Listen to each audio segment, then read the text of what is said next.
Welcome to my channel guys. তো চলে এলাম নতুন ভিডিও নিয়ে। তো চ্যানেলে নতুন হয়ে থাকলে অবশ্যই সাবস্ক্রাইব করে রাখো, কারণ তোমরা এখানে সব খেলার আপডেট পেয়ে যাবে সবার আগে। তো প্রথমে যদি কথা বলি, মোহনবাগান কিন্তু বড়ই সমস্যা পড়লো, কারণ ন্যাশনাল টিমে খেলতে গেছিলো আপুইয়া, সেখানে কিন্তু আপুয়া চোট পেয়েছে, সামান্য একটা চোট পেয়েছে আর কি।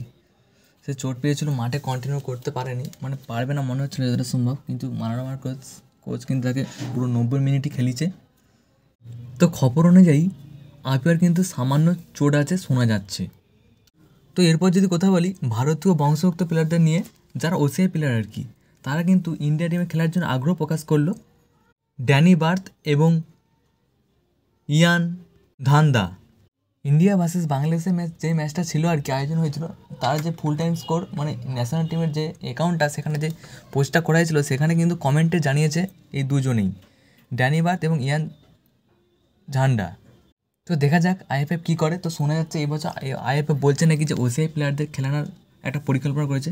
তো এসব সবসময় বলে, যখন ন্যাশনাল টিমের ম্যাচ থাকে তখনই এইসব কথা উঠে, তারপর সবাই চুপচাপ হয়ে যায়, কিছু বলার নেই, মানে এসব হতেই থাকে আর কি। মানে দেখো কতকটা ধরো আইএসএলের ভারের মতো, আইএসএল যখন হবে তখন ভার হবে, যে এই সালে আসতে যে এই পরের বছর এরকম একটা হয়, তো এরকমই এই ব্যাপারটাও ধরে নাও।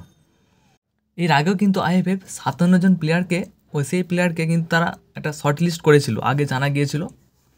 তো দেখা যাক কী হয়। তো এরপর যদি কথা বলি লিওনেল মেসিকে নিয়ে, দ্য গোট লিওনেল মেসি কিন্তু ভারতে আসতে চলেছে। লিওনেল মেসি কিন্তু অক্টোবরেই ভারতে আসতে চলেছে এবং কেরালাতে একটা প্রীতি ম্যাচ খেলবে আর কি, মেসি সহ গোটা আর্জেন্টিনা দল, যতটা শোনা যাচ্ছে আর কি। তো এটার জন্য তো সবাই এক্সাইটেড থাকবে, আমাদের ভারতীয় ফুটবলার থেকে শুরু থেকে আমাদের ভারতীয় সাপোর্টাররা। আজকের ভিডিওতে এতটাই বলার ছিল। তো চ্যানেলে নতুন হয়ে থাকে অবশ্যই সাবস্ক্রাইব করো, কারণ তোমরা খেলার আপডেট সব পেয়ে যাবে।